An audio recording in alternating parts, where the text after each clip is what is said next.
ઘરમાં મંદિર તથા જીવનમાં ગુરુનું હોવું અતિ આવશ્યક છે. આપણા તમામ પ્રશ્નોનું સમાધાન ભગવાન તથા ગુરુના હાથમાં જ હોય છે. સાંભળીએ પૂજ્ય આત્મતૃપ્ત સ્વામીનું સુંદર પ્રવચન. 1991 સાલમાં જ્યારે પ્રમુખ સાંઈ મહારાજ પોતે આફ્રિકાની અંદર હતા અને છેલ્લે સ્વામીશ્રી વિદાય લેતા હતા, એ વખતે હર્ષદભાઈ રાણાએ સ્વામીશ્રીને વાત કરી. એમણે કીધું કે બાપા, તમે જ્યારે અહીં આવો છો ને ત્યારે તો અમને બહુ આમ ઉમંગ ચડી જાય છે, બહુ આનંદ થઈ જાય છે કે બાપા આવ્યા, બાપા આવ્યા. પણ જ્યારે તમે પાછા જાઓ છો દેશમાં, એ વખતે અમે બધા જેમ હવા કાઢી નાખો એવા ઢીલા ઢપ થઈ જઈએ છે. એ વખતે સ્વામીશ્રીએ જે વાત કરી, સિદ્ધાંત વચનો કીધા.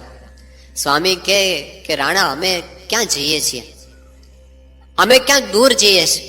અને પછી એક વાક્ય આપણે બધાએ યાદ રાખવા જેવું સ્વામીશ્રીએ કીધું.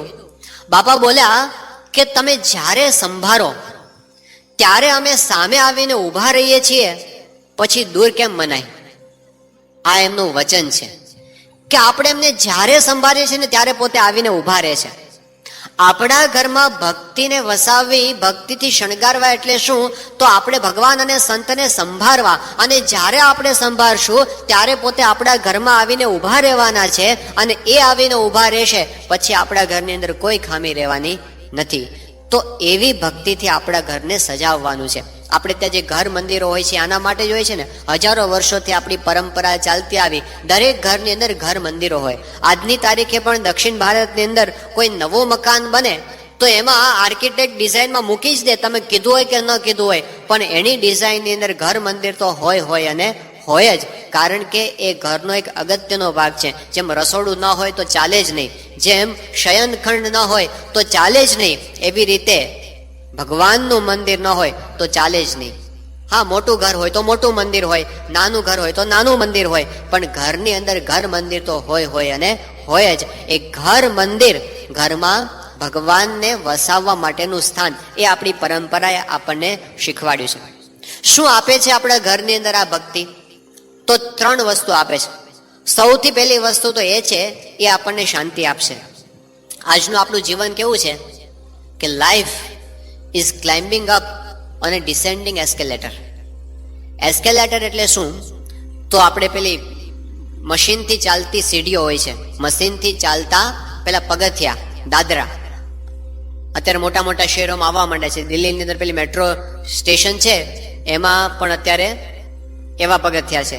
એટલે એસ્કેલેટર પર આપણે પગથિયા પર ઊભા રહેવાનું, પગથિયા એની મેળે ઉપર જાય, અને એસ્કેલેટર પર ઊભા રહીએ તો પગથિયા એની મેળે નીચે જાય. હા, એવી આખી સીડીઓ હવે મોટા શહેરોમાં આવવા માંડી, ભવિષ્યમાં અહીં પણ આવશે, ભાવનગરમાં. તો life is climbing up on A descending escalator. એનો અર્થ શું થાય? જીવન કેવું છે? તો પગથિયા ઉપરથી નીચે આવતા હોય અને આપણે એમાં સામે ઉપર ચડવાનું હોય, એવું આપણું જીવન છે. એટલે શું થાય કે આપણે જો ઊભા રહીએ ને તો ઉતરતા જઈએ, જો ચાલીએ ને તો ત્યાં ને ત્યાં રહીએ, અને જો આગળ વધવું હોય ને તો દોડવું પડે. એટલે કે જીવનમાં સંઘર્ષો છે. આપણે બધા ગમે એટલું સાચવીએ તો પણ આપણે કંઈક ને કંઈક તો આધિભૌતિક, આધિદૈવિક, આધ્યાત્મિક કોક ને કોક પ્રશ્ન આપણા જીવનમાં આવ્યા કરશે, મુશ્કેલીઓ આવ્યા કરશે. એવા સમયે આપણને સ્થિરતાનો, શાંતિનો અનુભવ કરાવી શકે એમ હોય તો એ છે આ આધ્યાત્મિકતા, આ ભક્તિ.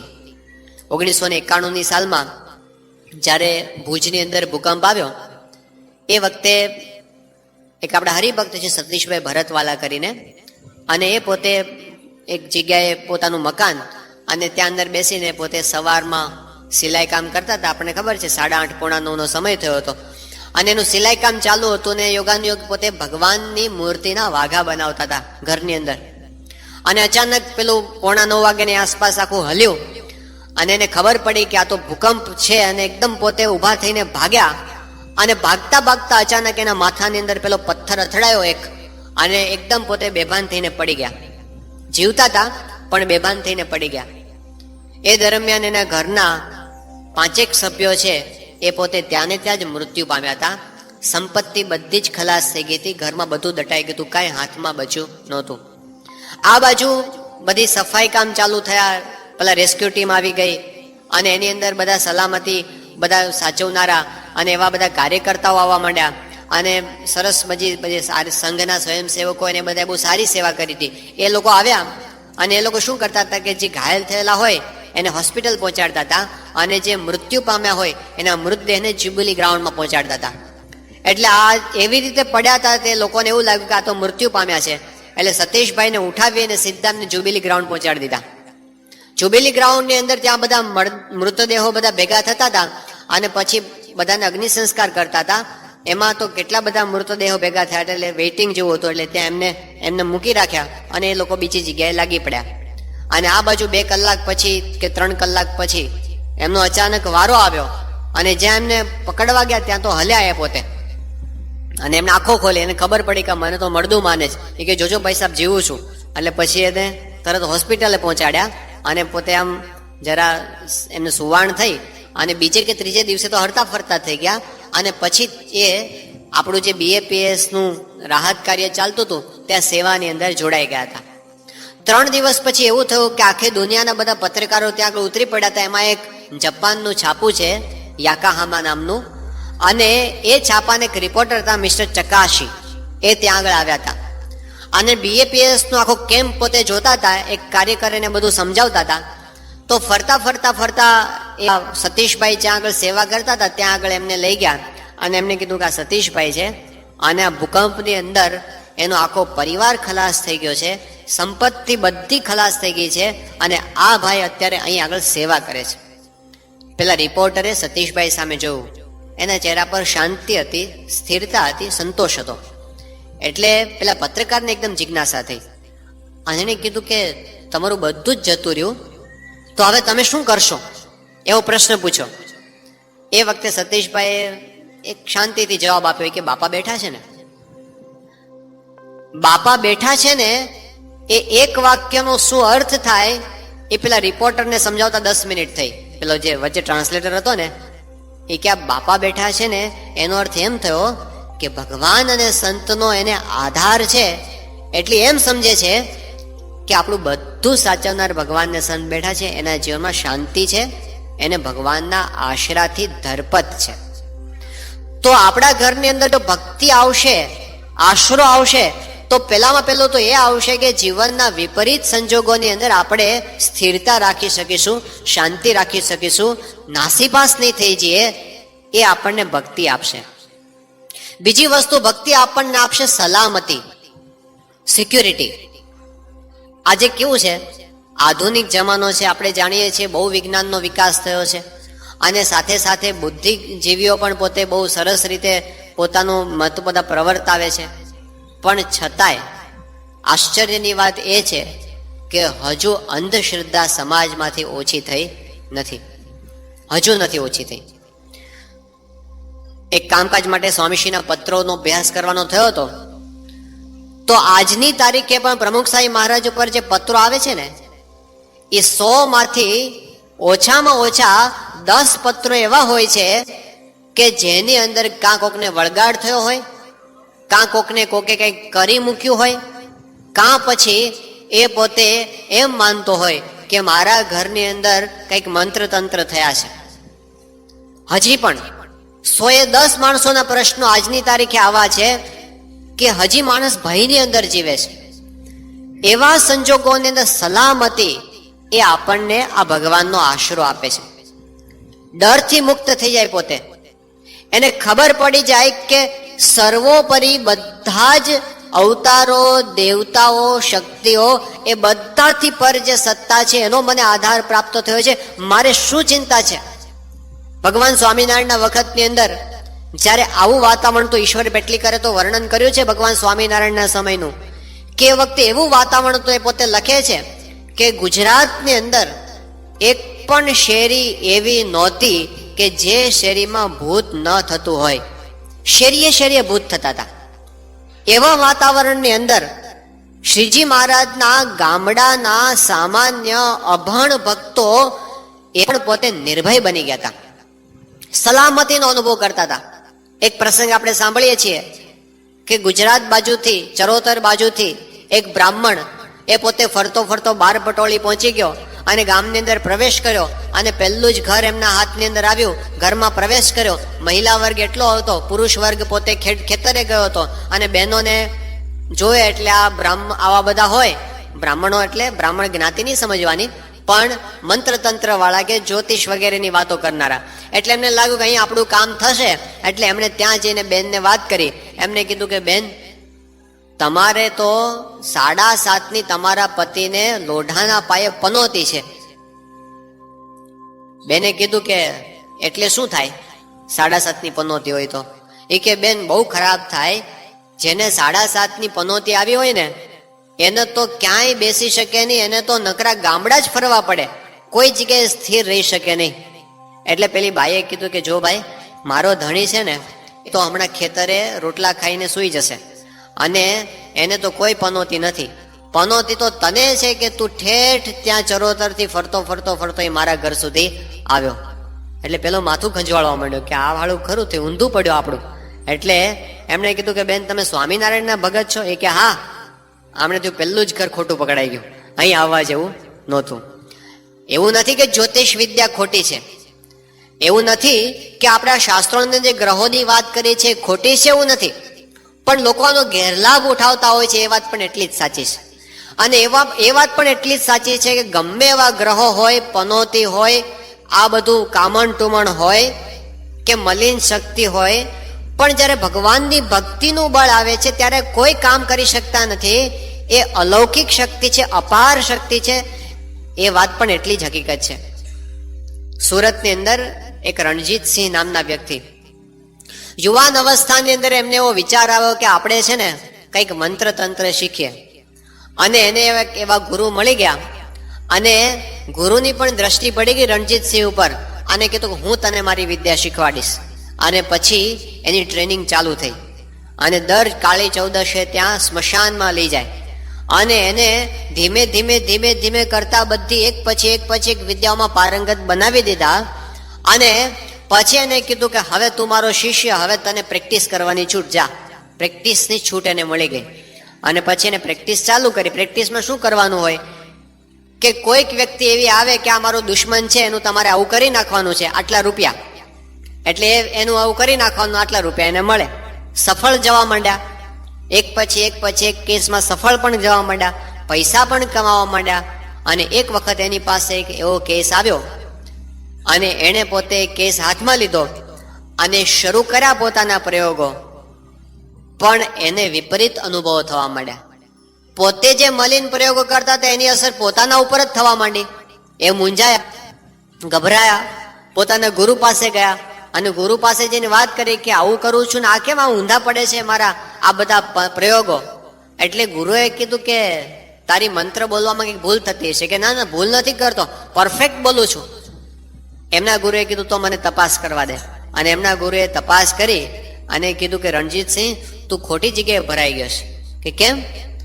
કે આ તું જેનો તે કેસ હાથમાં લીધો છે, જેને પરેશાન કરવાનો, એ તો સ્વામિનારાયણનો ભગત છે, પ્રમુખ સ્વામીનો શિષ્ય છે, ત્યાં તારું નહીં ચાલે.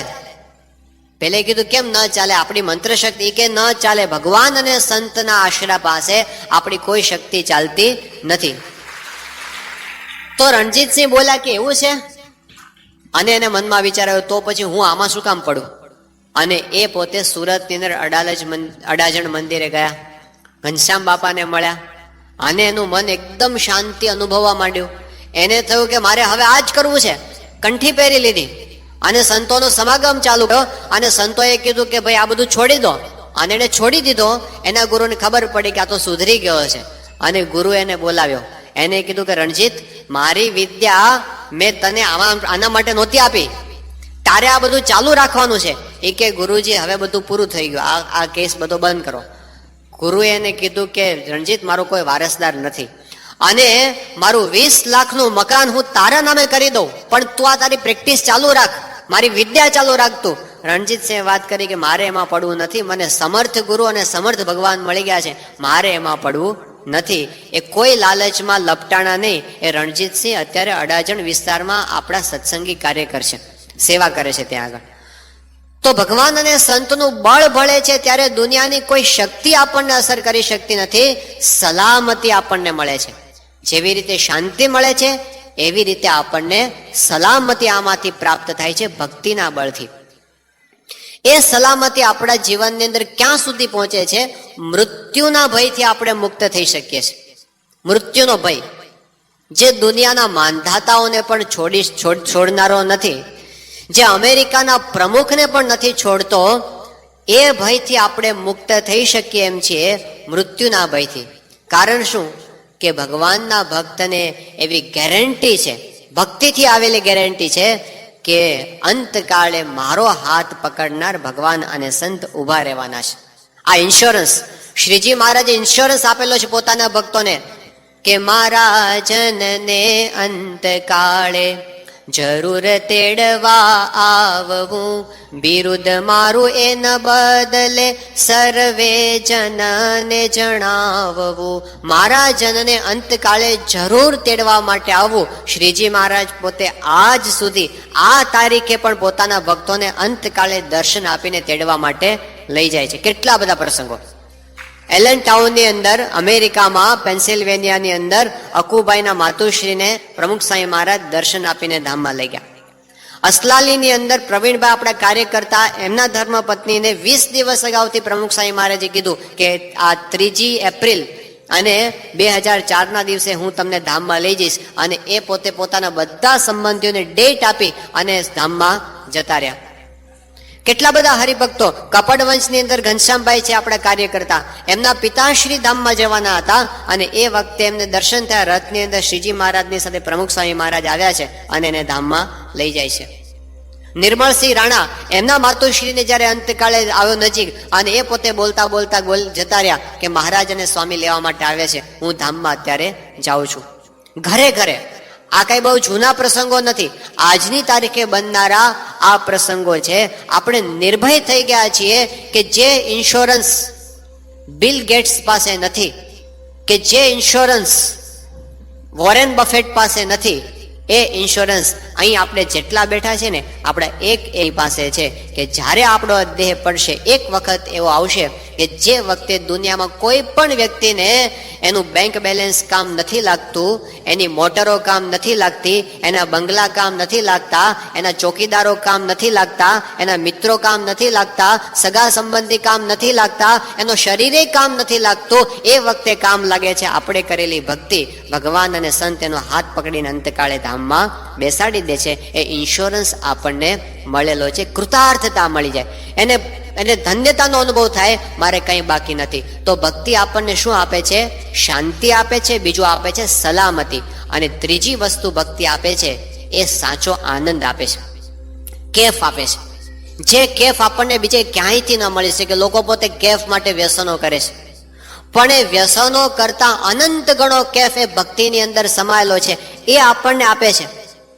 હાર્વર્ડ યુનિવર્સિટીનો એક પ્રોફેસર, સાયકાઇટ્રી અને સાયકોલોજી ડિપાર્ટમેન્ટનો હેડ, એનું નામ રિચર્ડ એલ્પર્ટ.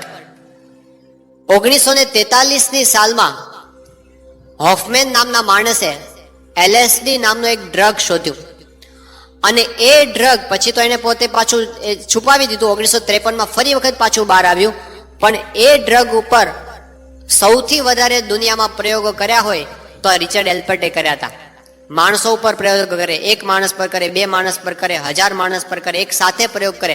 આ ડ્રગની શું અસર થાય છે, અને વિચિત્ર અસરો થતી હતી. લોકોને કલર આમ જોવે તો કલરમાંથી મ્યુઝિક સંભળાય, કલરમાંથી મ્યુઝિક સંભળાય, એવી ડ્રગ્સ હતી. અને મ્યુઝિકમાં કલર દેખાય, એવી ડ્રગ્સ હતી. એટલે લોકો આમ જુદી જ ભૂમિકાની અંદર જતા રહે. એવી ડ્રગ્સની અંદર એમણે ઘણા બધાને ચડાવ્યા, એની સામે કેસ થયા, અને કેસની સામે કેસ કરીને કોર્ટમાં જીતી પણ ગયો. પણ એમણે પોતે 9000 જેટલા પ્રયોગો પોતાના જીવનની અંદર કરેલા. એક વખત રિચર્ડ એલ્પર્ટ 1967ની સાલમાં ભારત આવ્યો, અને ભારતની અંદર ગયા, પોતે બોધિ ગયા પહોંચ્યો. ત્યાંથી એક અમેરિકન બીજા 30 જેટલા મળી ગયા, જે લોકો યોગા કરતા હતા, એની સાથે મિત્રતા થઈ ગઈ. એમની સાથે પોતે અલ્હાબાદ પહોંચ્યો, પ્રયાગમાં, અને ત્યાં એને એક જગ્યાએ કોકે વાત કરી, કંઈક નીમ કરોલી બાબા કરીને એક બાબા રહે છે અને બહુ ચમત્કારી છે, આને તો બહુ રસ હતો એવા માણસોને મળવામાં. એટલે પોતે ત્યાં પહોંચી ગયો હિમાલયની અંદર, અને ત્યાં પહોંચીને એને વાત કરી કે મારે તમારી સાથે વાતચીત કરવી છે. નીમ કરોલી બાબાને પોતે મળે, એક ગુફાની અંદર સાધારણ એક કોથળા ઉપર બેઠેલા મહાત્મા હતા, અને વાતચીત દરમિયાન પેલા બાબાએ એમને કીધું કે તું શેના માટે આવ્યો છે? એ કે બસ મારે તમને મળવું છે અને એક રાત રોકાવું છે. બાબાએ એની બધી વ્યવસ્થા કરી આપી, રાતમાં એને રહેવાની કર્યું. બીજે દિવસે સવારે ફરી વખત એને બોલાવ્યો અને એને પૂછ્યું કે ગઈકાલે રાત્રે તું આકાશમાં તારા જોતો હતો ને? આને લાગ્યું કે આને ક્યાંથી ખબર પડી. પછી એને વિચાર્યું કે તો હોય જ ને, રાતના ખુલ્લામાં સુતા તો તારા તો જુએ જ ને. એ કે હા જોતો હતો ને. તો કે તારા જોતા તો તારી માને સંભાળતો હતો ને?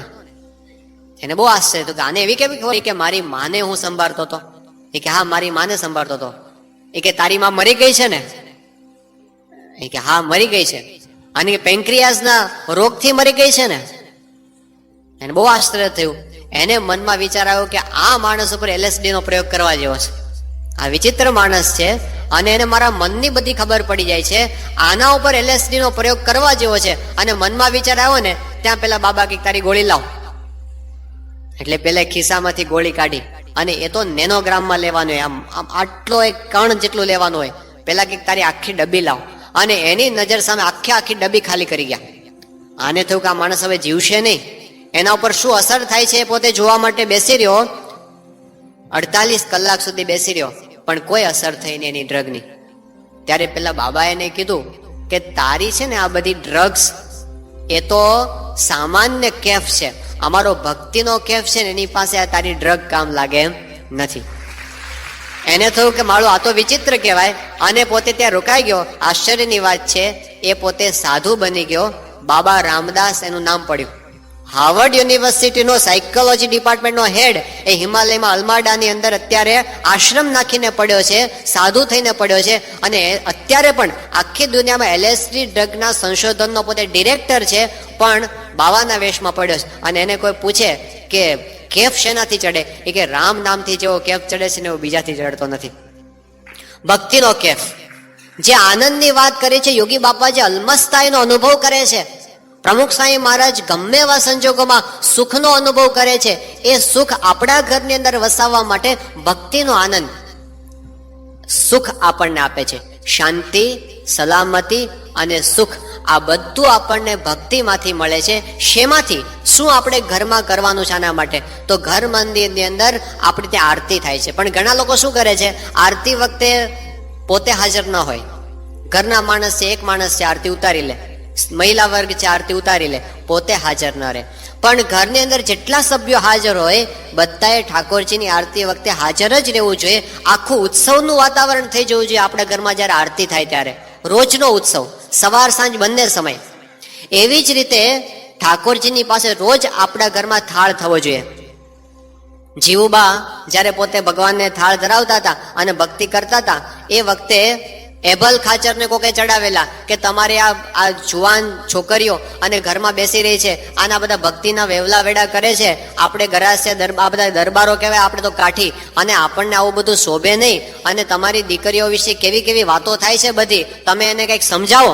એબલ ખાચરને ભાયાતોએ ચડાવ્યા અને એના મનમાં બરાબર ચડી ગયું કે આ છોકરીઓ શું સમજે છે આ મનમાં. અને પોતે પોતા ખેતરેથી આવ્યા અને એને હતું કે હમણાં જીવુબાન લાડુબાને બરાબર સમજાવી દઉં અને એને ખખડાવીને આ બધું બંધ કરીને પરણાવીને સાસરે મોકલી દઉં. અને જેવા પોતે એમના જીવુબાના ઓરડા પાસે આવ્યા, અને એ જ વખતે જીવુબા પોતે ઠાકોરજીને આમ દૂધનો કટોરો ધરાવતા હતા. એબલ ખાચરને પેલા શબ્દો પડેલા અને આ ક્રિયા જોઈ અને એને એકદમ ગર્જના કરી. એને કીધું કે બંધ કર તારા બધા નખરા. એટલે જીવુબાઈ એકદમ જોયું કે એબલ બાપુ આવ્યા છે. એ કે બાપુ શું થયું? એ કે કઈ થયું નથી, પણ આ બધા નખરા બંધ કર. બાપુ આ નખરાથી આ ભગવાનને હું થાળ ધરાવું છું, આમાં શું છે? એ કે બધું ખોટું છે, ધતિંગ છે, નાટક છે. અને જો તારું બધું સાચું હોય તો બતાવ, મારી સામે અત્યારે ને અત્યારે ઠાકોરજી તારા દૂધ પી જવા જોઈએ. જીવુબાઈએ ઠાકોરજીને વિનંતી કરી કે બાપુને શંકા ગઈ છે તો એની શંકાનું તમે સમાધાન કરો. અને ઠાકોરજીએ દૂધનો કટોરો હાથમાં લઈ લીધો અને કટકટાવી ગયા.